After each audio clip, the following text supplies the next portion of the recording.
de son communiqué. Parce que tey wax naa léegi reculade bi am te reculade boobu tàmm nañ ko moo tax jibi sénégalais yu ñu seetaan il faut yi ñoom il pêche par la communication et il faut quand il pêche par la communication il faut que les communicants honnêtes leeral par là où ils ont pêché. Merci. tey démb rappelé naa reculade bi ñu defoon ci déguerpissement wu waa Colobane yi reculade la reculade boo xam ne chaque fois dañuy jël ay raccourcis après la volée de voie vert de bois vert bi Ousmane ramassé à fële à Colobane dafa xëy 2 jours après def benn xaw ma lan conseil inter xaw ma je sais pas comment il l'a appelé dajale marchand ambulant xam nga sax sama bàjjan recevoir ne leen après DER bàjjan ay dañoo bàjjan ay damboo ci recevoir ne leen dina promettre ay affaires et ainsi de suite ci foofu lañu dégg ne genre waaw on va faire une commission on va discuter après loo ci déggaat laalaatuñu leen après dernièrement l'affaire de la friperie quand seen ministre bu bëri karaw boobu Serigne na comment il s'appelle Serigne Gueye Diop quand il a fait cette bourde là c'est une bourde organisée. Absolument. ci état lu jógee boo ne état premier ministre la. Ah mais fan la jógee. Voilà c'est Sonko. il peut pas voilà, dire ça. Bas fait partie du décor. Absolument. Donc c'est Ousmane bañ defee seen mesure là impopulaire booy yuuxu leen firipëri même ñoom waa Pastef booy jóg song leen ñu reculer arrière ministre bi lu mu def communiqué la yónnee waaw on va se concerter nangam ba mu ko defee laa ne Abou Diallo on n'en entendra plus jamais parler gas nañ ko ba mu xóot suul ils sont pas courageux parce que ñoom am na sama benn xarit mi ngi manqué nuyu mi ngi France imam amateurisme total la ñuy def tâtonnement na lépp lu leen ko yóbbul populisme la te dañoo ñëw yor état indiwuñu dara en termes de proposition et de solution lu dul soppaliku nekk ay gendarme di dóor di dajj ay buntu di dajj ay acquis friperie ñu reculer Jakarta loo ci gis reculer ba leen booy songee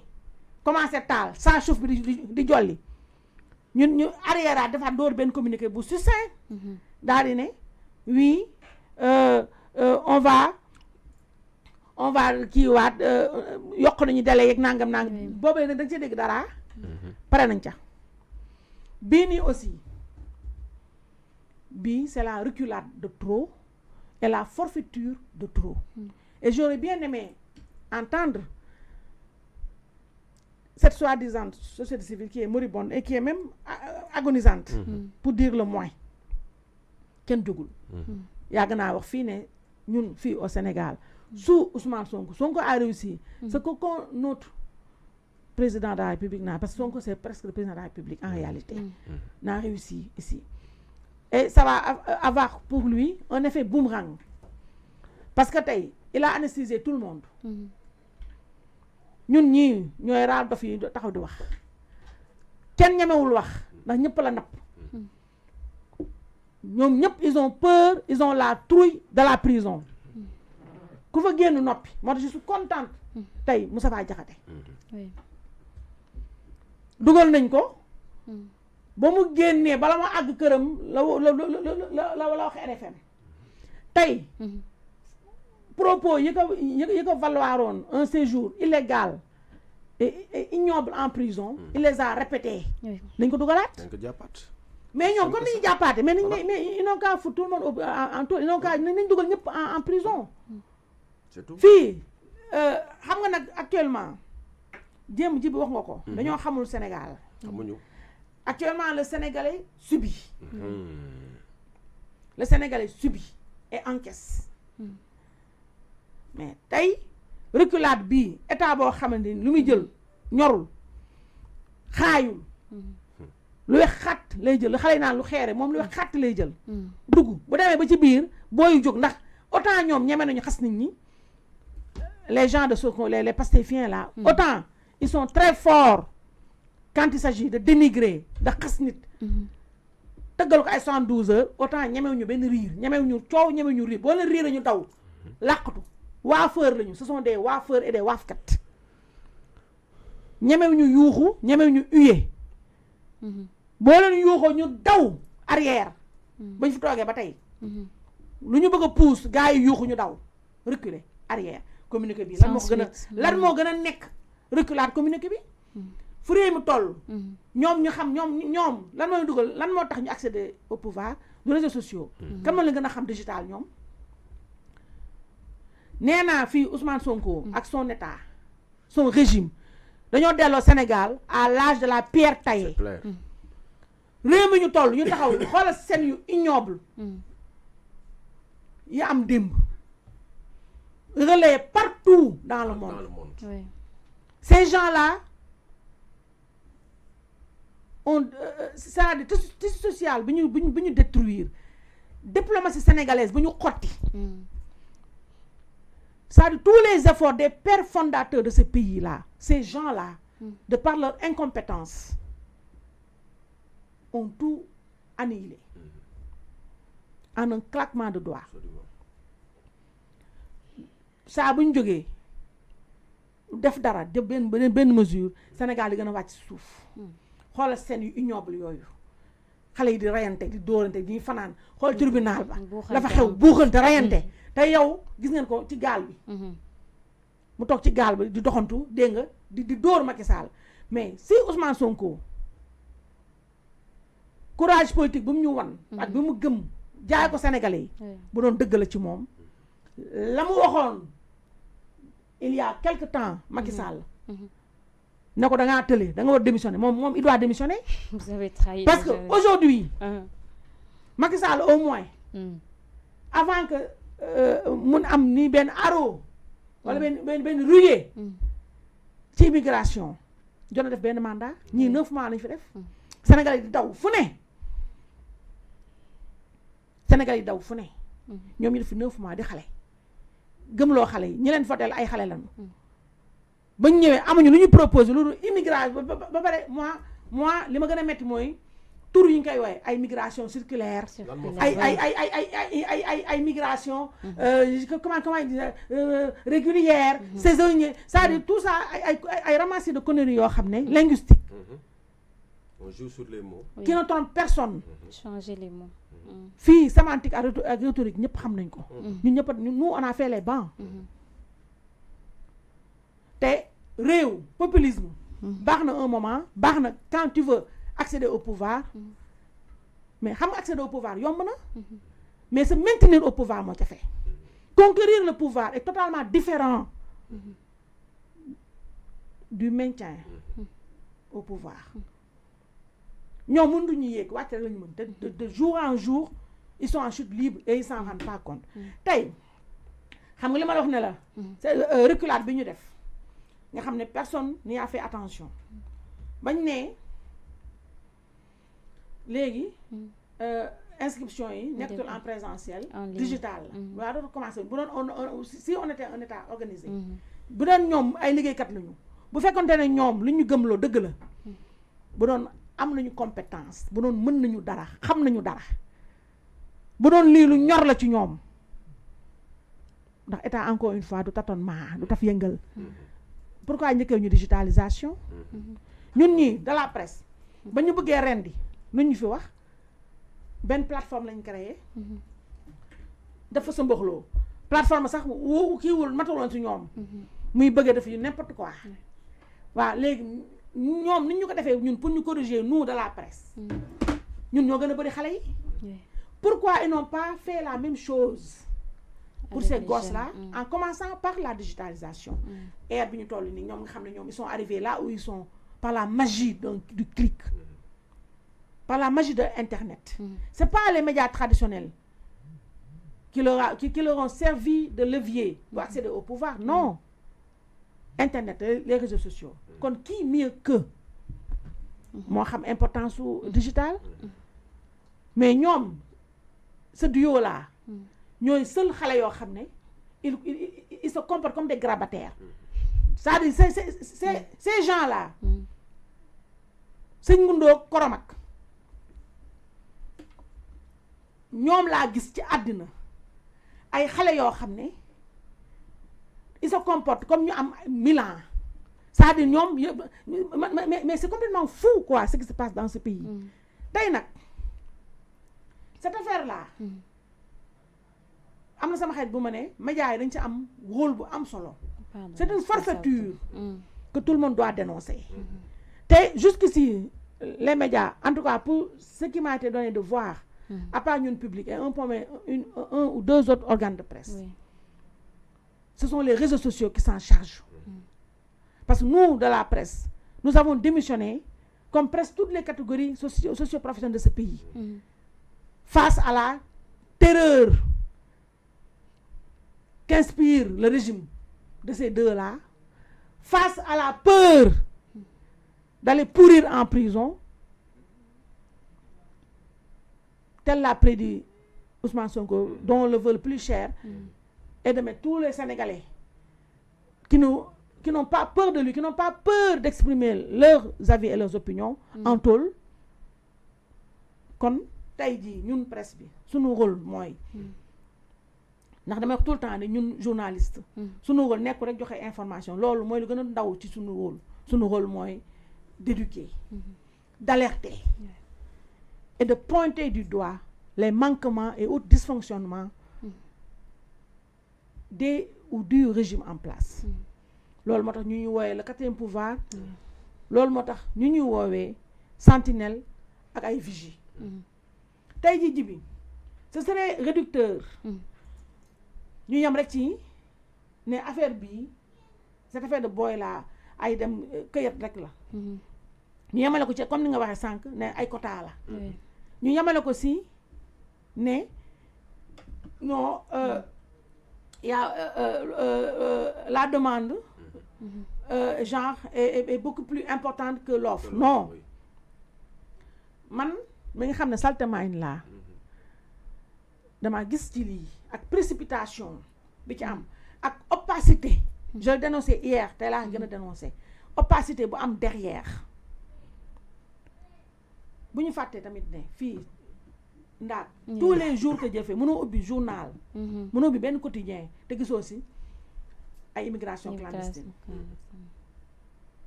gisoo si trafic de visa gisoo si immigration irrégulière aujourd'hui rek tu as lu partout ci journaux internationaux yi quotidiens internationaux yi ne l'administration Trump s'apprête à expulser plus de 1000 et quelques presque 2000 Sénégalais en situation irrégulière. Chaque jour il y a des vols. Voilà léegi yooyu am aujourd'hui ñii précipitation bi ñu def pour saraxe booy yi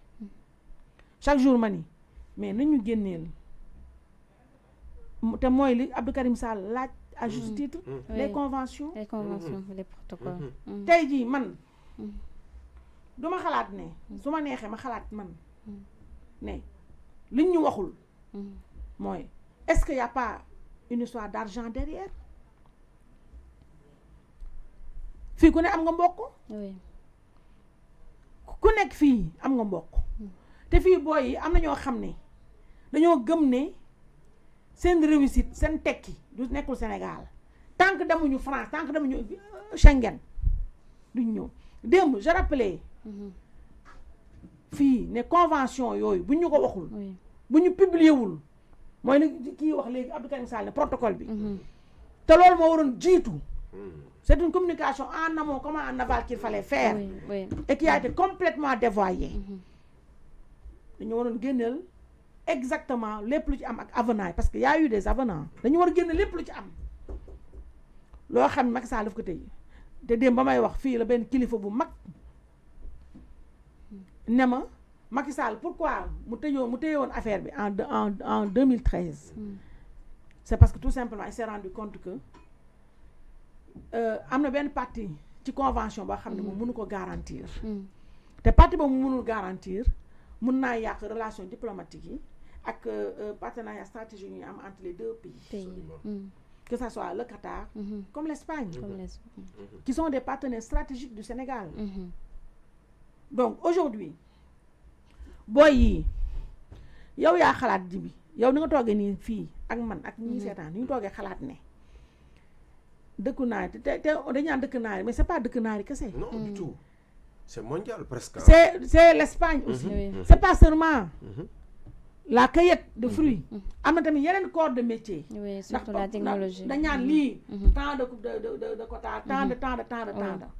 Léegi ñi nga xam ne amuñu benn qualification ñooy dem ci cueillette te ñoo gën a bëri. Léegi nag tey ñun ñu toogee fii xam ne xale yi di dem ci dëkk yooyu souffrance la ñuy demee ji xale yooyu di dem ci dëkk yooyu pour cueillir ay fraises ay kenn xamul ñu ngi dem ci enfer reportage yu am ci télé yëpp xam ko ñëpp dégg ko ñoom nga fa ne ñoom tam xamuñu ko waaye léegi tu crois que yow say gosse la ñoom këyit moo leen yóbbu leen bu ñu yeggee bu ñu àggee aéroport tasaaro booy ñi nga xam ne ñoo nekk ci convention parce que day am ñu leen accueillir ñooñu bu ñu nango seen passeport booy bu ñu xasee ba génn dañuy daw réer waaye léegi ci booy yooyu di réer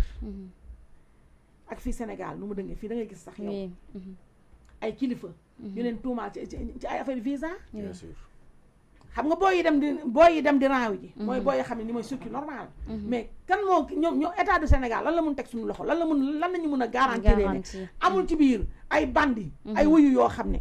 duñ ñëw woo benn ndaak ne ko ndaakkaay yow jarul ngay dem di inscrire fee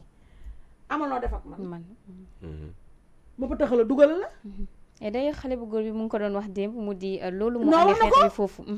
mais wax na ko tey jii léegi imagine toi cette affaire là mais kenn ku ne mën nga xalaat ne ñun la partie visible moo tax ma ne comme c'est comme un iceberg la partie visible mooy partie émergée bi mooy li nga gis ne rek la c'est là mais est-ce que c'est une question que je pose est-ce qu'il y a pas une affaire d'argent derrière une affaire de gros sous fii Sénégal la sëgam da ngay gis sa ay waykat bu ñuy dem bu ñu leen may visa parce que dañuy bërëxu ku ne jël benn Aïssatou Diop Fall ne kii fecckat la wala kii mandkat la wala kii laay la bu ñu bu fekk waaji doon na benn joxe na benn 5-6 millions 7 millions bu demee naaw réer mbër moom xam lu mu tuddati le mbër laa kii lutteur boobu xam lan lu mu tuddati lac de guerre lac de guerre oui mais lac de guerre lac de guerre 2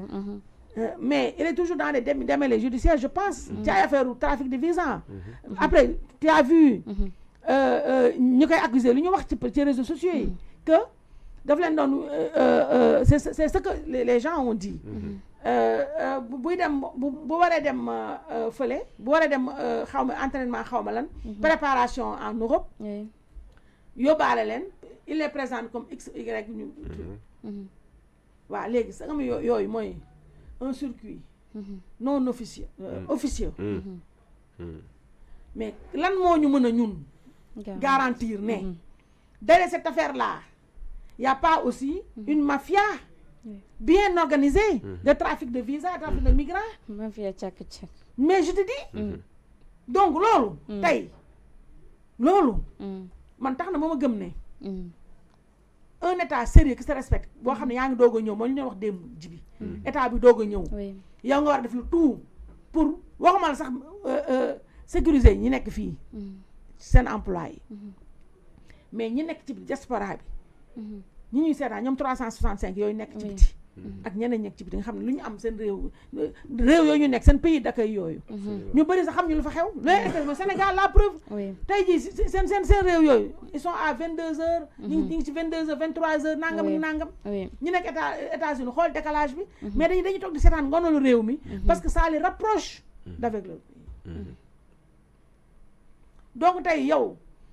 ñooñu nekk ci bi diaspora ces Sénégalais là matière grise boobu ñu am ci biti nga xam ne lu ñu am Sénégal moo leen ko gënal un état ambitieux koo xam ne yow yaa woote jubanti yow yaa woo ne xale yi bu leen demati toog leen mais doo fexe ba indi ñooñu rendre ce pays attractif ñooñu dem ci bi nga ñëw ñi fi ne mais le ministre de l'emploi mooy lan mooy créer et sécuriser des emplois toi tu n'as pas créé d'emploi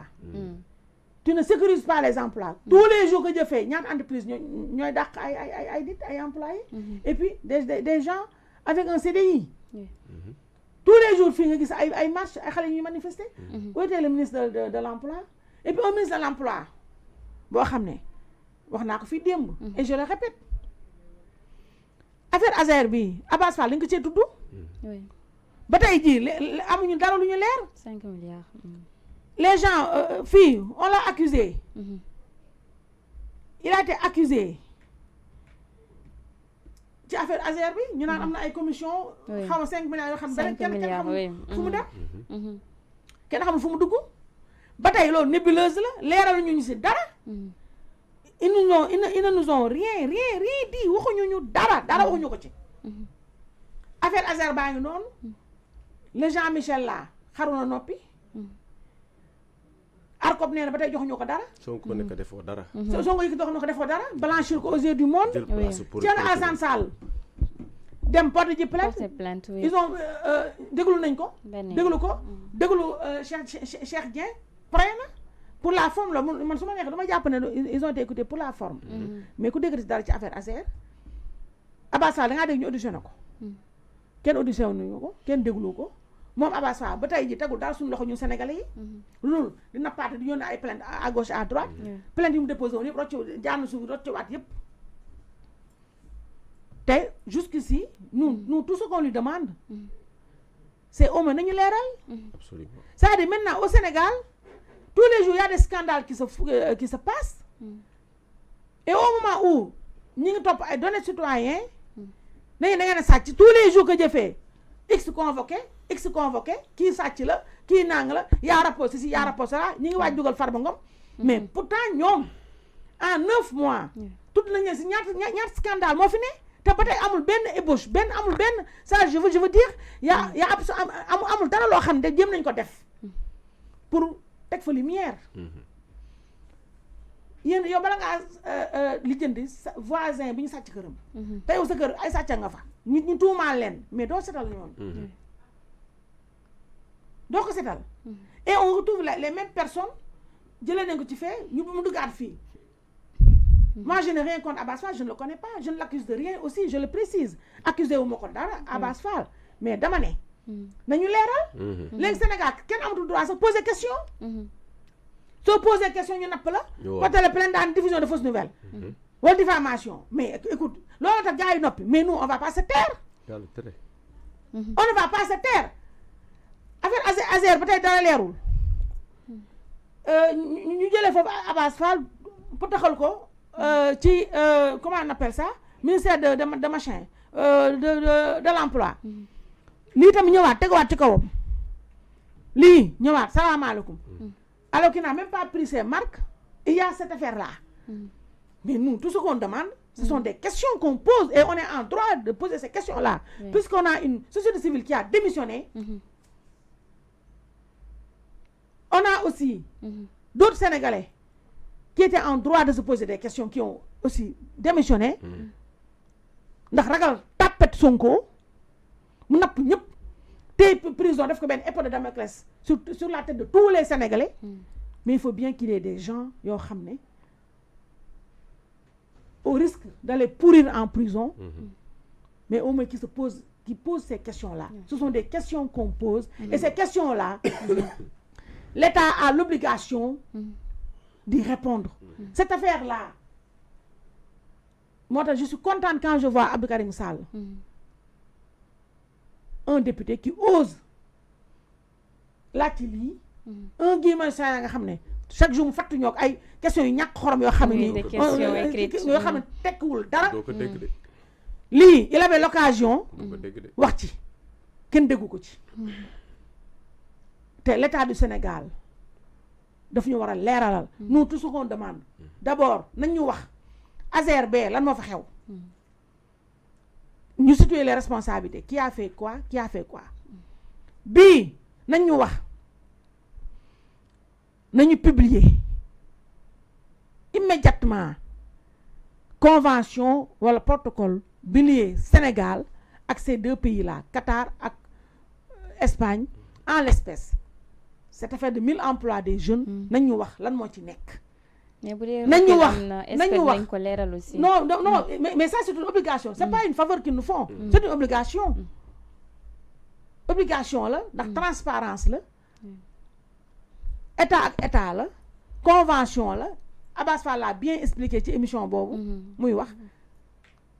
tey ñii bii nekk loo xam ne ñu ko war a sërëxal ko na la non dañu war a xam yan mooy condition ak critère choix wu candidat yi lan nga war a am loo warut a am lan mooy profilage bi ça on doit le savoir dañu war a xam aussi am na sama xarit bu ma ne mais dañu war a sax installer commission ad hoc boo xam ne à l'Assemblée nationale non c'est pas rigolo ndax yii affaire bonne gouvernance la jubanti ñoom ñoo ñëw jël credo ne jubanti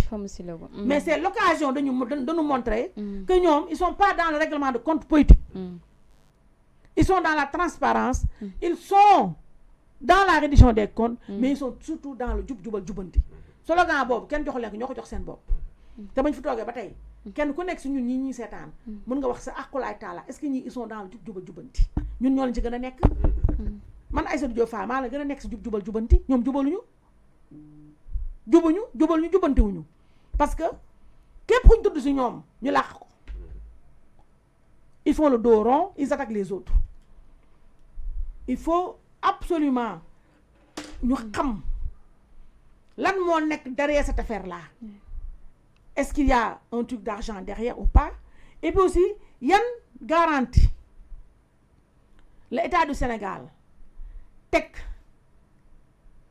ci loxo sénégalais yii di dem lan la ñu mun garantir seen sécurité ak seen protection une fois qu'ils seront dans ce type de programme là ba pare lan la yeneen état yi qu'est-ce qu'ils ont proposé en retour il faut qu'on le sache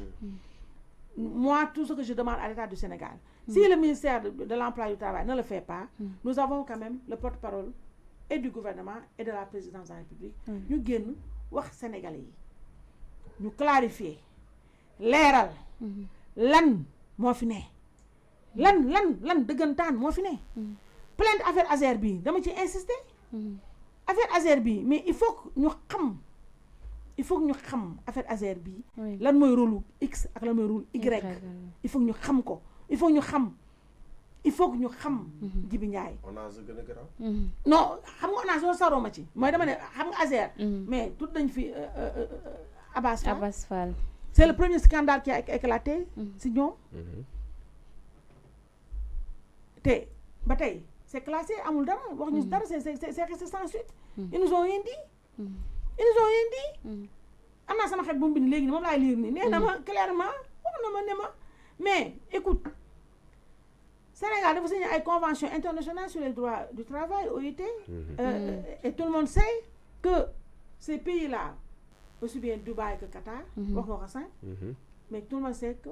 ils ne respectent pas on n'a pas le même code du travail non et puis ils ne respectent même pas Seydi Gassama mi am na si ñaata yoon la am na si songu Qatar si ba ñuy defar stade bi Coupe du monde bi